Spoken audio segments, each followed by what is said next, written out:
What matters for you when you're looking for a good Windows laptop? Battery, Display, lightweight, performance. So it's evident that everyone has different needs. And most of the times, these needs are met by a thin and light laptop, or what as we millennials used to call it, the Ultrabook. The new Asus VivoBook S16 OLED with Intel Evo certification is one such laptop. So let's test it out. If you're here for the first time, I'm Ershad, you're watching Track and Take English, your destination for detailed, incisive gadget reviews.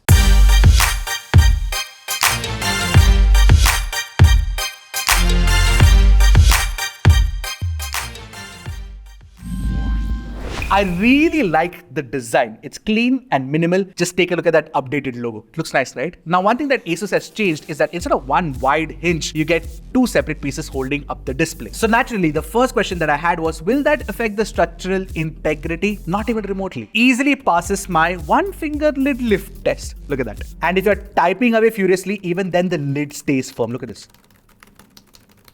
My only concern is that the opening and closing mechanism is not very smooth. So when you're shutting the lid, there's a little bit of resistance to the hinge before it shuts close.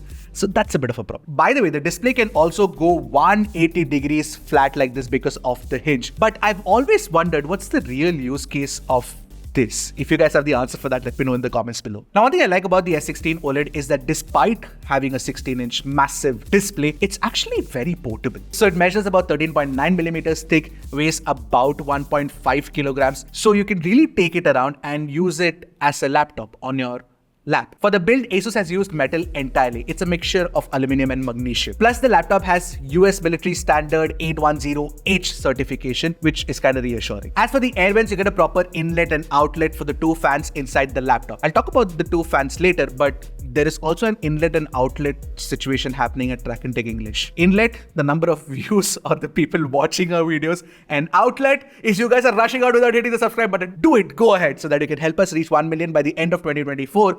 And I will keep up that promise of doing a clean shave for you. If you make that happen, I doubt it's happening at this pace. Do it faster. Do it, I want to see it. As for the port situation, you literally get everything. Two Thunderbolt 4 Type-C ports, two USB Gen 3.2 Type-A ports, two HDMI 2.1 ports, one micro SD card reader, and an audio jack. Asus has also increased the size of the trackpad. It's responsive and the cursor movement is also fairly precise with the movement of your fingers. And the palm rejection is pretty good too. There's a click as well when you're pressing the trackpad. So all of that is done very well. Now, since the S16 is a big machine with a 16-inch display, you've got a full-size keyboard with a numpad as well. It's called the ErgoSense keyboard. The numpad is a little small for my fingers. They're pretty big. Otherwise, the key spacing is fine and the 1.7mm travel is good too. Initially, I found the membrane switches to be slightly mushy, but once I started using them and I started wearing them out, it does become better. But what I could never get used to were these tiny ass arrow keys. Forget my pudgy fingers, even some slender ones will have to do some finger gymnastics to use this without any trouble. Anyway, the keyboard has a dedicated Copilot key, which seems to be a standard nowadays, and it has RGB backlighting as well. You can custom tune the lighting to what you want it to be. Now, ideally, I would have liked the backlighting to be slightly brighter than what it is, but it works, so it's okay. Anyway, when I use it, I switch it off. Anyway, one thing I sorely missed in this whole setup is the fingerprint ID, but there's Windows Hello facial recognition, and I actually kind of prefer that. What do you guys prefer? Let me know in the comments. By the way, the webcam is a full HD one and it has got really good clarity. And there's a webcam shield switch as well. You can slide that and protect your privacy. And if you're using the camera app, you get Windows Studio features as well. So you get automatic framing, eye tracking, and background effects as well. Now, the S16 OLED has a killer display. Now, this OLED panel can reach a peak brightness of 600 nits, and it of course has that VESA Display HDR 600 certification as well. And I watched HDR videos on YouTube and Netflix. They look absolutely stunning on this panel. And of course, since it's OLED, the blacks are really deep and therefore the colors really pop. Plus, this is a 3.2K resolution panel, which means that it's dripping pixels. Asus also supports 100% DCI-P3 color gamut for this panel, and in our testing, it gets very close to neutral colors. But for that, you will have to switch on the Display P3 mode from the Splendid setting inside the My Asus app. You get a bunch of different color gamut options out there, and apart from that, you also get an eye care mode. This is a very well-tuned panel. You also get a fast screen response time of 0.2 milliseconds, and it's a 120Hz refresh rate display. Basically, it's just a very smooth experience overall. Now, there are two Harman Kardon speakers that are placed on the underside, and when when it hits the flat surface, then the sound also bounces off, so you get a very loud sound. And this sound is tuned by Harman Kardon, and you also get support for Dolby Atmos. But while it can get loud and it sounds rich and it doesn't have any distortion at peak volumes, there is one problem that I noticed. I felt that the bass response was a little meek. Take a listen to it for yourself and let me know what you guys think.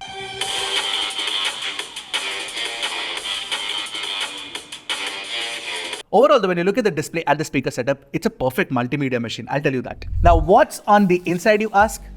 Intel, of course. See what I did there? So our review unit comes with Intel Core Ultra 7 155H processor. Now this is a 16-core processor and it's paired with 16GB of LPDDR5X RAM type, and you also get 1TB of PCI Express 4 M.2 SSD as well. But for the performance enthusiasts who want more grunt, you can get up to Intel Core Ultra 9185H as well. Now, first thing I tested out was the 1TB SSD, and the read-write speeds are pretty good. In Crystal Disk Mark, we got a read speed of over 5000 Mbps, and the write speeds were also around 3500 Mbps, which is pretty good. Now, the Geekbench single-core and multi-core scores are in line with the Galaxy Book 4 Pro 360 that I tested earlier. We also ran the BMW Blender test. The CPU render time for the test was 3 minutes and 9 seconds, and the GPU render time was 1 minute and 20 seconds. This is fairly fast render times, mind you. So even video editors using Adobe Premiere Pro shouldn't have any problem with their editing workflows when they have multiple tracks and timelines. It will handle all of this easily. In fact, the Core Ultra 7 with Intel Arc graphics is also pretty decent for gaming. So we ran the Forza Horizon 5 benchmark and we got about 36 FPS at high graphics, which is not too bad. So if you're a gamer like me who likes playing a lot of like indie games or AA titles,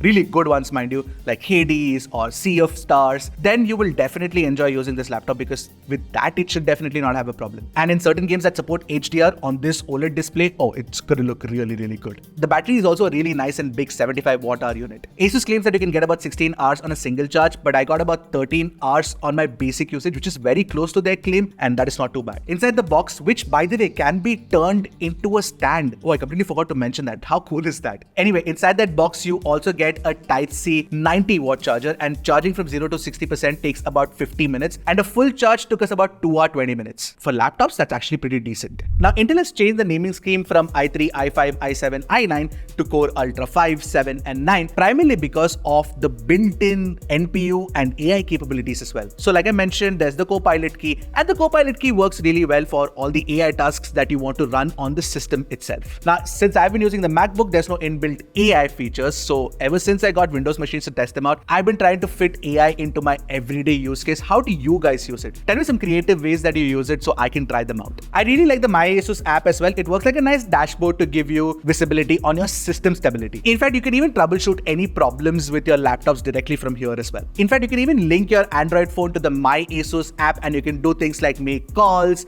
drag and drop stuff, use the phone's camera for recording stuff, and more. As for the pre-installed software, I noticed McAfee was pre-installed and Microsoft Office Home and Student Edition as well. Now, my review unit of the Asus X16 OLED is priced at 1,16,990, and for that price, this thinner light machine does pack a punch. I'm a fan of that OLED display in particular because I use a MacBook Air M2 and that has an LCD panel. It doesn't even have high refresh rate. This is a huge step up from that. Now, if you're in the market for a large screen, thin and light Intel Evo certified laptop with a really good OLED display for great multimedia watching experience, also for decent casual AA gaming and productivity, then you really cannot go wrong with the S16 OLED. It's pretty good. What do you guys think? Do you like it? Do you not like it? Let me know in the comment section below. I'll see you guys in the next one. Until then, keep tracking and stay safe.